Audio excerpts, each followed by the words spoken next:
After last year's deadly winter storm, there are still concerns tonight about the Texas power grid and whether it will be able to handle the demand. In an update today, state leaders say the power grid is reliable and ready for the oncoming Arctic front.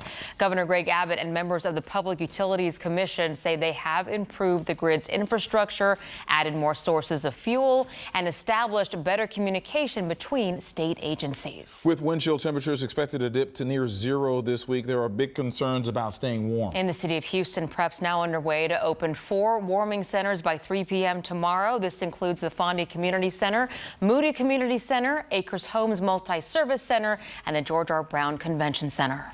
But some warming centers have already opened their doors tonight. This includes Greenhouse International Church on Greens Road, and that is where we find KPRC2's Devin Clark. And Devin, people are already showing up there. Keith, Lisa, since the doors opened at 6 o'clock, folks have been trickling in. Here's how it works. You come over here, you sign in, and then you get one of these wristbands. Once that happens, you're able to eat a hot meal and get a warm night's rest. The pastor says this is expected to be a sanctuary for anyone hoping to escape the freezing cold. This is normally our kitchen, fellowship hall, community center.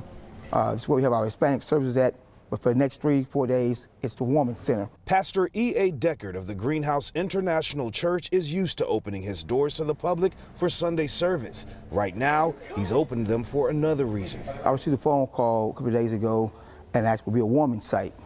I didn't have to think about it because the last winter freeze, I had to conduct funerals of senior citizens who died in the freeze. It crushed my heart. One of the things that sets this warming center apart from the other 5 throughout the city of Houston, cots, 500 to be exact, where anyone can come and get a warm, good night's rest. We have the ability to feed 500 people 3 times a day, breakfast, lunch, and dinner. Pastor Deckard adds those who come can feel safe and secure amongst a large presence of law enforcement and volunteers. The room will be divided, women, men, families, and special needs. So everything that a person needs at their own house will be right here available for them. Eric Brown calling it an early Christmas present. I just recently lost my mother, Carol Williams. She was fighting stage 4 cancer. She passed away August the 28th, and I can't seem to shake it, so I needed somewhere to be safe and sound. He and others like Georgia Arisa say they'll gladly accept the blessing. I was evicted from my apartment and then I lost my job. I was working in the oil and gas, but we need more people like the priests here, to help people out.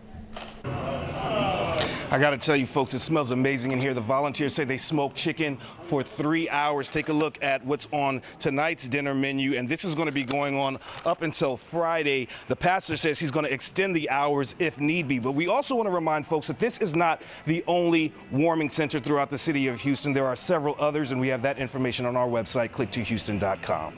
Reporting live in Greens Point, Devin Clark, KPRC 2 News. We know the need is great, Devin. Thank you.